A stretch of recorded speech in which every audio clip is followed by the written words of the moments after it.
بسم اللہ الرحمن الرحیم۔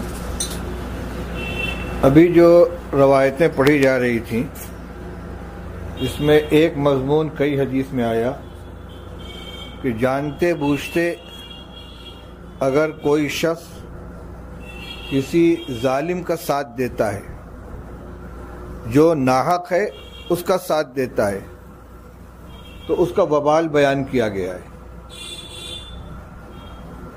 اس کے مختلف اسباب ہوتے ہیں جس کو عصبیت کہتے ہیں، کبھی خاندان کی بنیاد پر، کبھی برادری کی بنیاد پر، کبھی وطن کی بنیاد پر۔ اللہ کا فضل ہے دارالعلوم اس فتنے سے بہت دنوں سے محفوظ ہے، لیکن شیطان پیچھے لگا رہتا ہے۔ ہماری طالب علمی کے زمانے میں ایک مرتبہ بہار اور یو پی کے طلبہ میں ٹھن گئی تھی، اگرچہ اس کا رخ دوسرا تھا، علمی مقابلہ ہو رہا تھا، مضامین لکھے جا رہے تھے، پرچے آ رہے تھے، لیکن منافست بہت زور کی تھی۔ لیکن حکیم الاسلام حضرت مولانا قاری محمد طیب صاحب رحمۃ اللہ علیہ نے بڑی حکمت کے ساتھ اس کو گزار دیا اور سب کو ملا دیا۔ مگر کبھی کبھی ہوتا ہے، اور چھوٹے مدرسوں میں زیادہ ہوتا ہے۔ کیا ہوتا ہے؟ یو پی کے ایک لڑکے نے ایک بہاری کو مار دیا ہے، اب یو پی والے سب ایک ساتھ ہو گئے، بہاری سب ایک ساتھ ہو گئے۔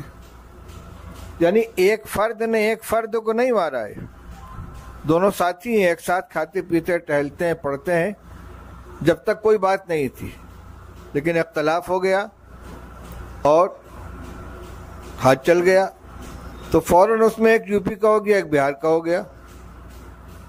یہ جاہلیت ہے۔ حدیث میں واقعہ بیان کیا گیا ہے کہ ایک صحابی جن کی مزاج کے اندر مزاح تھا، مذاق کرنے والے، دوسرے ساتھی کے ساتھ انہوں نے کچھ مذاق کیا اور ان کو غصہ آ گیا، انہوں نے ایک تماچا مار دیا۔ جب انہوں نے تماچا مارا، انہوں نے آواز لگا دی، کچھ ان کے حمایتی آ گئے، انہوں نے کچھ آواز لگائی، ان کے حمایتی آ گئے، یا للانصار یا للمہاجرین، چلو انصاریو، چلو مہاجرین۔ رسول اللہ صلی اللہ علیہ وسلم کو اطلاع، فوراً تشریف لائے، پر ما بال دعوی الجاہلیہ، یہ کیا جاہلیت کی باتیں کر رہے ہو؟ میں تمہارے درمیان موجود ہوں۔ آپ ہجرت کر کے آئے تو انصار اور مہاجرین کو ایسا سیر و شکر کر دیا کہ ایک انصاری اور ایک مہاجر کو بھائی بنا دیا، اور ایسا بھائی بنا دیا کہ سگے بھائی سے زیادہ مقام اس کو مل گیا۔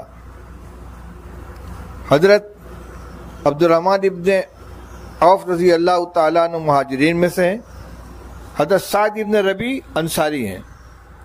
حضور صلی اللہ علیہ وسلم نے حضرت عبد الرحمن ابن عوف کو سعد ابن ربیع انصاری کا بھائی بنا دیا، مواخات کا رشتہ قائم کرا دیا، کہ ان کو اپنے گھر لے گئے، اس لیے کہ مہاجرین گھر بار دل سب کچھ چھوڑ کر آئے تھے۔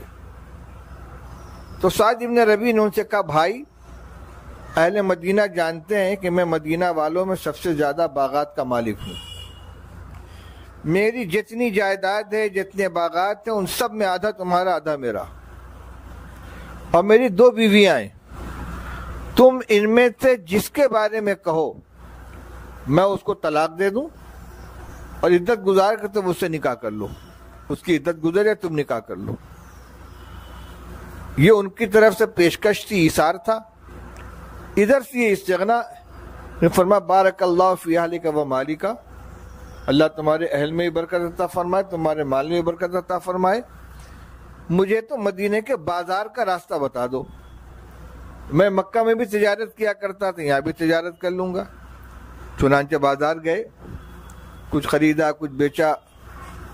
چند روز کے بعد حضور صلی اللہ علیہ وسلم خدمت میں حاضر ہوئے تو ان کے کپڑے پہ کچھ پیلا پیلا دھبا تھا، جو رنگ عورتیں استعمال کرتی ہیں اس کا رنگ کا دھبا تھا۔ فرمایا، مہیم عبد الرحمن، یہ کیا ہے؟ فرمایا انی تزوج، تو حضرت نے نکاح کیا ہے، فرمایا کس سے نکاح کیا ہے؟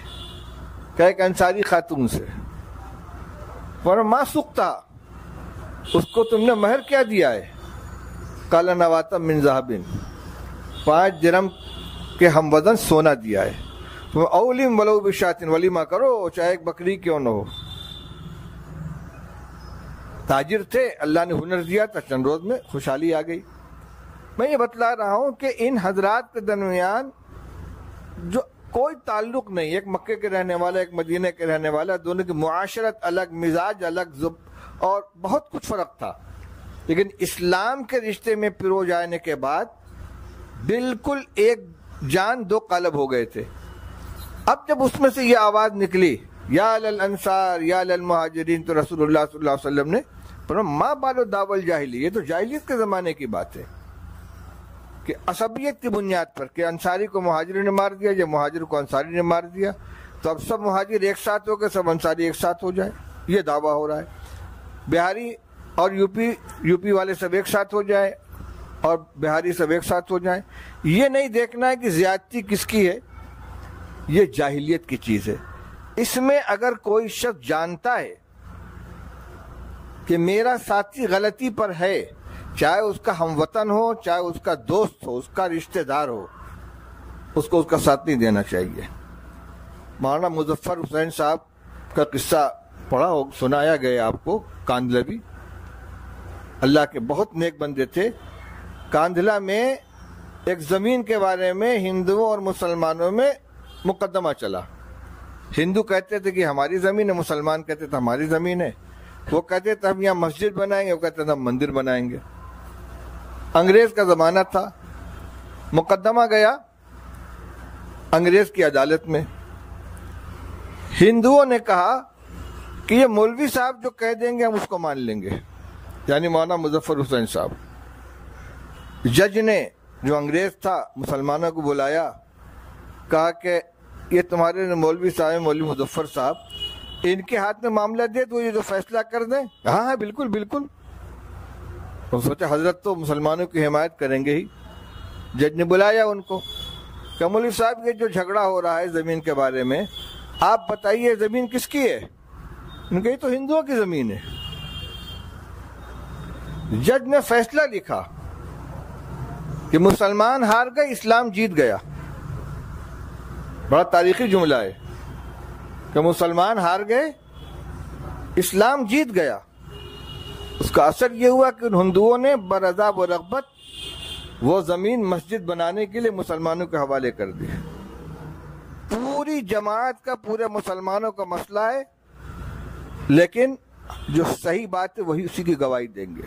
اس لیے شہادت زور کو من اکبر الکبائر قرار دیا گیا۔ بخاری شریف کی روایت ہے، رسول اللہ صلی اللہ علیہ وسلم نے فرمایا کہ میں تم کو گناہ کبیرہ نہ بتاؤں؟ تو فلاں گناہ کبیرہ ہے، فلاں گناہ کبیرہ ہے۔ 1 2 شمار کرنے کے بعد آپ ٹیک لگائے بیٹھے تو سیدھے ہو کر بیٹھ گئے۔ فرمایا الا وقول زور، الا وقول زور، الا وقول زور۔ جان بوجھ کر جھوٹ بولنا یا جھوٹی گواہی دینا یہ اکبر الکبائر میں سے ہے۔ ہمارے ساتھ اس طرح کے معاملات آتے ہیں، یہ ہدایات ہم سب کے لیے ہیں کہ ہم دانستہ طور پر کسی غلط کی حمایت نہ کریں، اپنی عاقبت تباہ نہ کریں۔ ابھی روایت پڑھی، اس کو قیامت کے دن بدترین لوگوں میں وہ شخص ہوگا جو دوسرے کی دنیا بنانے کے لیے اپنی آخرت کو تباہ کرے۔ آج ہی کے لیے نہیں، پوری زندگی کے لیے ہمیں اس کو پلے باندھ لینا چاہیے۔ اللہ تعالیٰ ہمیں اس کی توفیق عطا فرمائے۔